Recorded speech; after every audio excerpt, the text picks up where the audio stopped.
السلام علیکم viewers, programme دیکھ رہے ہیں آپ براس ٹیکس اور میں ہوں آپ کی ہوسٹ معروف قریشی. ہمارے ساتھ موجود ہیں ہمارے اینالسٹ جناب زید حامد صاحب. السلام علیکم سر.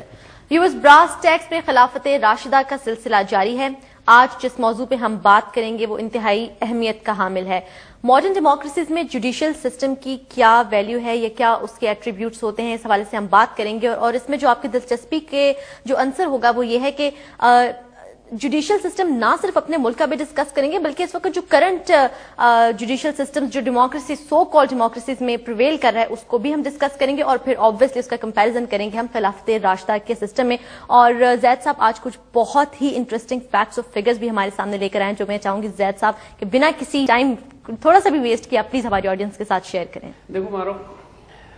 ہم لوگ یہ مشن جو ہم نے خلافت راشدہ کو ایکسپلین کرنے کا شروع کیا ہے اس کی کوئی وجہ ہے، اور وجہ اس کی بالکل واضح ہے کہ پوری انسانیت آج تکلیف میں ہے. یعنی انسان پر اس سے زیادہ ظلم انسانیت کی تاریخ میں کبھی نہیں ہوا کہ مشرق اور مغرب میں دونوں طرف، چاہے وہ ڈیموکریسی اور ڈکٹیٹرشپ کے نام پہ ہو یا کیپٹلزم یا کمیونزم کے نام پہ ہو یا بادشاہتوں کے نام پر ہو، اس قدر ظلم انسانیت پر کیا گیا ہے کہ انسان کی تاریخ میں اجتماعی طور پر کبھی انسانیت کو اتنا غلام نہیں بنایا گیا. ہمیشہ یہ ہوتا تھا کہ ایک علاقے میں ظالم لوگ آیا کرتے تھے، ایک خطے میں ایک حکومت ظالموں کی بنتی تھی، باقی انسانیت محفوظ ہوتی تھی ان کے شر سے.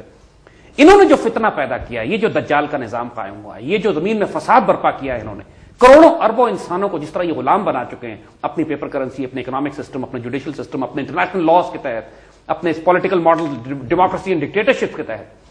اب انسان کے پاس اور کوئی راستہ نہیں ہے سوائے اس کے کہ وہ اللہ اور اس کے رسول صلی اللہ علیہ وسلم کے بنائے ہوئے طریقے کی طرف لوٹے. We have to go back to our خلافت راشدہ. کوئی چوائس نہیں. اگر دنیا میں کوئی بھی ماڈل انسانیت کی فلاح کے لیے اب کام کرے گا اس کی بنیاد خلافت راشدہ پہ ہوگی. ہم اتنے پرفیکٹ انسان نہیں ہیں جتنے خلافت راشدہ کے صحابہ کرام یا اللہ کے رسول صلی اللہ علیہ وسلم کی براہ راست تربیت یافتہ جماعت ہے، لیکن اگر ہم اس ماڈل کے قریب بھی پہنچ سکیں، اس کا اشر اشیر بھی ہم نے اپنے معاشرے میں قائم کر لیا تو اتنا امن قائم ہو جائے گا، اتنی خوشحالی آ جائے گی، اتنی عافیت ہوگی، عزت اور آبرو اتنی محفوظ ہوگی انسانوں کی کہ لوگوں کے تصورات سے، ان کے خیالات سے یہ بات باہر ہے اس وقت سمجھنا. لیکن ہم کمپیریٹیو انالیسس کر کے مثالیں دے کے سمجھانا یہی چاہتے ہیں. دیکھیے، جب ایک دفعہ یہ واضح ہو جائے کہ جو ایگزسٹنگ سسٹم ہے یہ ڈیکیڈنٹ ہے، یہ گل چکا ہے، سڑ چکا ہے، اب یہ قابل نہیں ہے کہ اس کو چلایا جائے، تو جو لوگ اس سسٹم کی وفاداری میں مرے جا رہے ہیں ان سے جب یہ پوچھو کہ اس کو ٹھیک کیسے کرنا ہے تو ان کے پاس کوئی علاج نہیں ہے. جب ان سے یہ کہو کہ ہم شریعت کی طرف جاتے ہیں، اللہ رسول سے پوچھتے ہیں کہ اس انسانیت کو چلانے کے لیے کون سا نظام بہتر ہے، تو وہ کہتے ہیں کہ یہ پتھر کے زمانے میں لے جانا چاہتے ہیں اور یہ تو شریعت کے قوانین آج کے دور میں اپلائی ہی نہیں کیے جا سکتے کیونکہ ان کے نزدیک شریعت صرف ہاتھ کاٹنا اور کوڑے مارنا ہے، اس سے اوپر تو ہے ہی نہیں ان کے نزدیک کچھ مسئلہ. کیونکہ انسان سازی، کردار سازی، معاشرہ سازی، عدلیہ کا نظام کیا ہے، اکنامک سسٹم کیا ہے، کیپٹل اور معاشرے کے اندر اکاؤنٹیبلٹی کیا ہے حکمرانوں کی، ڈیموکریسی اور ڈکٹیٹرشپ کے مقابلے میں شرعیت کا نظام کیسے ہے اور کنسنسس کیا ہے، ان سب چیزوں کا تو ان کو خواب میں نہیں پتا، یا جو پتا ہے بلکہ ہم یہ کہیں گے کہ بہت ان کے جو اسمارٹ اور ہوشیار لوگ ہیں ان کو جنرلی پتا ہے کہ ہمارے پاس جو سسٹم ہے وہ آلٹرنیٹ بھی ہے، بہتر بھی ہے، اور اس is for reaching, for superior, for spiritual. جس کو علامہ اقبال نے جس کانسیپٹ کا نام اسپرچل ڈیموکریسی یا بیناولنٹ ڈکٹیٹرشپ دیا تھا، یہ جمہوریت ہو تو روحانی ہو، ڈکٹیٹرشپ ہو تو بیناولنٹ ہو. اور یہ وہ کانسیپٹ ہے کہ ان کے خواب و خیال میں بھی نہیں آتے، جس کی بات کرنا نہیں چاہتے اگر سمجھتے بھی ہیں. ہم نے پچھلے اپنے پروگراموں میں خلافت کی تمام اسپرچل ڈائمینشن، خلافت کی ہم نے تمام روحانی اساس پہ بات کرتے ہوئے ہم نے اس کے پولیٹیکل ماڈل کی بات کی تھی، کمپیریزن کیا تھا کہ آج کی ماڈرن پارلیمنٹری ڈیموکریسیز یا ڈکٹیٹرشپس کو خلافت کے نظام کے مقابلے میں کس طرح کمپیریزن کیا جاتا ہے. اور پھر ہم نے یہ دیکھا تھا کہ جو خلافت کا ماڈل ہمارے سامنے، اعلیٰ ترین انسان جو کائنات کے تھے، ان سے بہتر انسان تو نہیں پیدا ہو سکتے. اب جو حضور کے اپنے تربیت یافتہ ہیں صحابہ کرام، انہوں نے جو ماڈل قائم کیا، انہوں نے جو ایسی سلطنت قائم کی جو چین سے لے کے اسپین تک پھیلی ہوئی تھی. یہ بھی نہیں کہ وہ چھوٹی سی مدینے کی ریاست میں ہی سب کچھ کر رہے تھے. انسان اگر کوئی یہ کہے کہ جی ان کے پاس تو علاقات محدود تھا، ان کے پاس آبادی تھوڑی تھی، ان کے پاس بہت وسیع علاقہ تھا جس پہ یہ تو خواب میں نہیں آج دنیا کا کوئی حکمران سوچ سکتا کہ اتنی بڑی ریاست، اتنی بڑی حکومت، اتنے بڑے وسائل، اتنے زیادہ لوگ اس دور کے لحاظ سے پریکٹیکلی ایک آدھی نہیں تو کم از کم آدھی سے تھوڑی کم آبادی جو پریکٹیکلی جن خطوں میں بستی تھی وہ مسلمانوں کے کنٹرول میں آ چکے تھے. تمام دنیا کے آبی راستے، تمام دنیا کے وسائل اور خزانے، دنیا کی ہر نسل کے لوگ، ہر ذات کے لوگ، یعنی چین سے لے کے یورپینز پریکٹیکلی جب مسلمان ریاستوں میں بستے تھے تو یہ تو کوئی دلیل اب نہیں ہے کسی کے پاس کہ ہمارے پاس قومیں مختلف ہیں، زبانیں مختلف ہیں، علاقہ بہت بڑا ہے، وسائل کی کمی ہے، لہذا اس وجہ سے ہم یہ آج شریعت کے نظام کو امپلیمنٹ کریں گے تو یہ پتھر کے دور میں جانے والی بات ہے. انہوں نے بہت اچھے نظام قائم کر کے دکھا دیے ہیں کہ سب کچھ ہو سکتا ہے. لیکن یہ بدنیت لوگ ہیں, ان لوگوں کی نیتیں بھی ناپاک ہیں, ان کے عمل بھی ناپاک ہے, ان کا رزق بھی حرام ہے, اس لیے یہ کرنا نہیں چاہتے. کیونکہ جو کچھ ہم نے دیکھا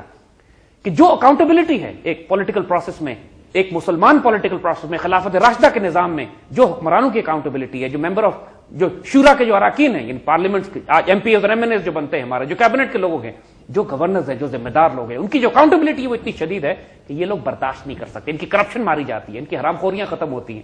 ان کے یہ ناپاک لائف سٹائل جو ہے ان میں عزت پڑتی ہے. لہٰذا یہ اللہ اور اس کے رسول کے قانون کو رد کرتے ہیں صرف اس لیے کہ ان کی ذات پہ چوٹیں آتی ہیں.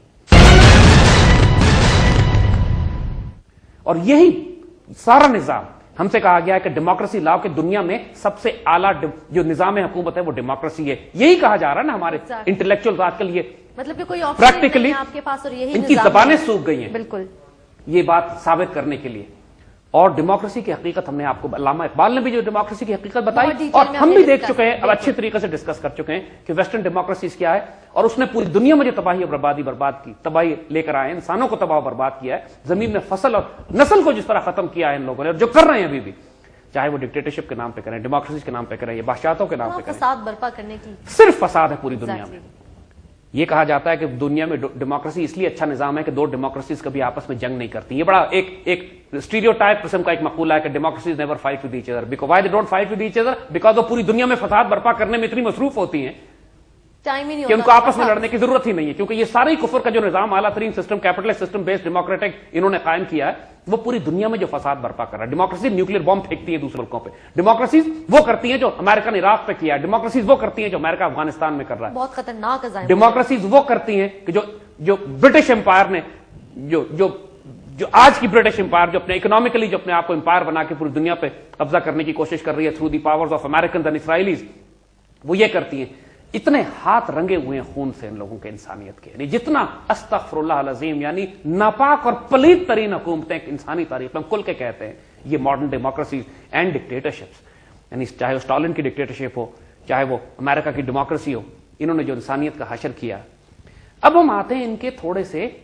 جوڈیشل سسٹم کی طرف, ان کے عدالتی نظام کی طرف. ہمیں دیکھیے ایک بات ذہن میں رکھیے گا,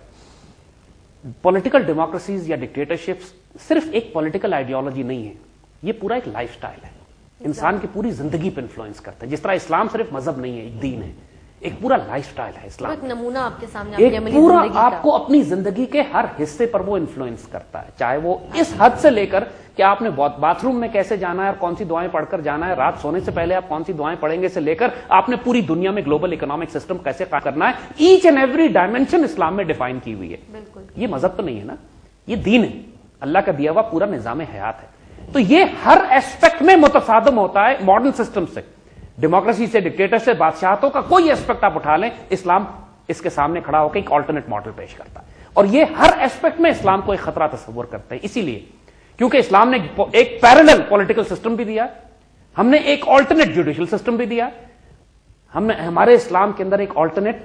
ایک اکنامک ماڈل بھی ایگزسٹ کرتا ہے, اور ساتھ ساتھ ہم ایک پورا نئی سوسائٹی کریٹ کرتے ہیں, نیا social and moral spiritual order دیتے ہیں جو ان کے پاس ہے ہی نہیں. تو یہ اس وجہ سے اسلام سے خطرہ کھاتے ہیں, اس وجہ سے ان کی جان نکلتی ہے اسلام کے نام لینے سے, اور یہ اس کو اس بات میں بند کرنا چاہتے ہیں. جو آرگومنٹ کنکلوڈ کرتے ہیں کہ آپ اسلام کی بات کرتے ہیں تو ان کا سب سے پہلے یقین کیجئے ان سارے بقراتوں کا ایک ہی اسٹیٹمنٹ ہوتا ہے کہ آپ پاکستان میں اگر اسلام لے آئیں گے تو کون سا فقہ نافذ کریں گے, یہاں تو اسلام کی تشریح ڈیفائن نہیں ہے. اس پر بحث کو کنکلوڈ کرنا چاہتے ہیں, بالکل سرفیس. بالکل صحیح